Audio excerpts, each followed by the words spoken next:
Express your love through work. Gary Chapman says, "If acts of service do not come naturally for you, it is still a love language worth acquiring.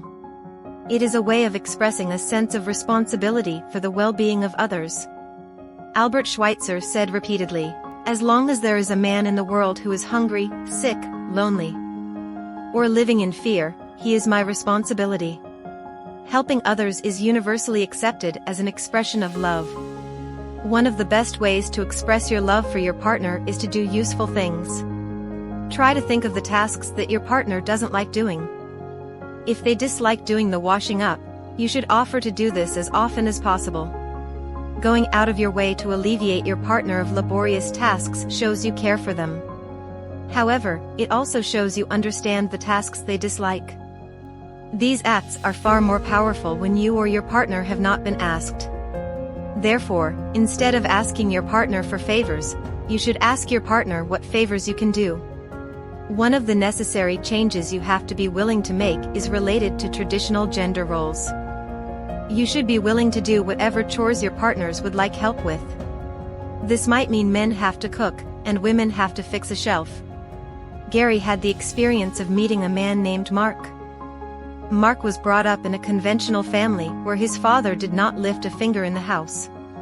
His dad saw such tasks as women's work and couldn't imagine himself cleaning the floors or changing diapers.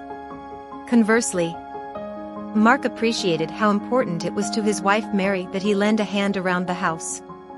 So, he let his gendered stereotypes go.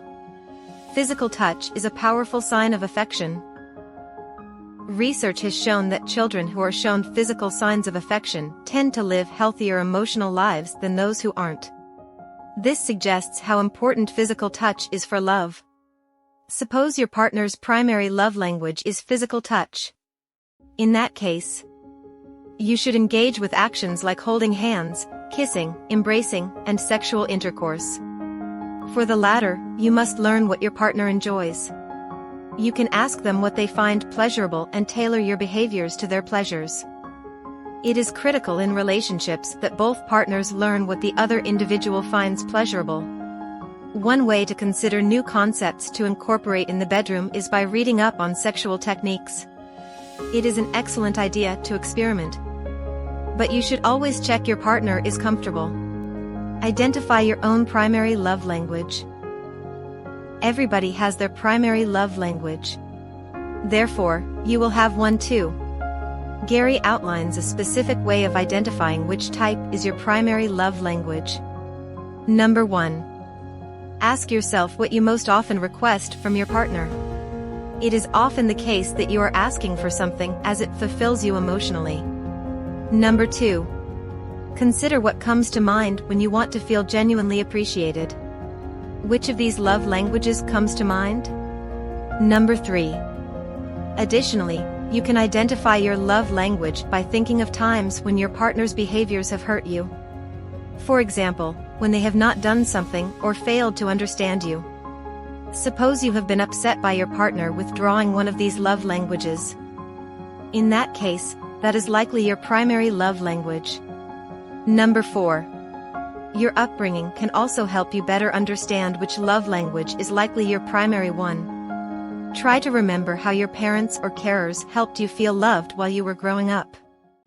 Gary Chapman says, "Love can be expressed and received in all 5 languages. However, if you don't speak a person's primary love language, that person will not feel loved, even though you may be speaking the other 4. Once you are speaking his or her primary love language fluently, then you can sprinkle in the other 4, and they will be like icing on the cake."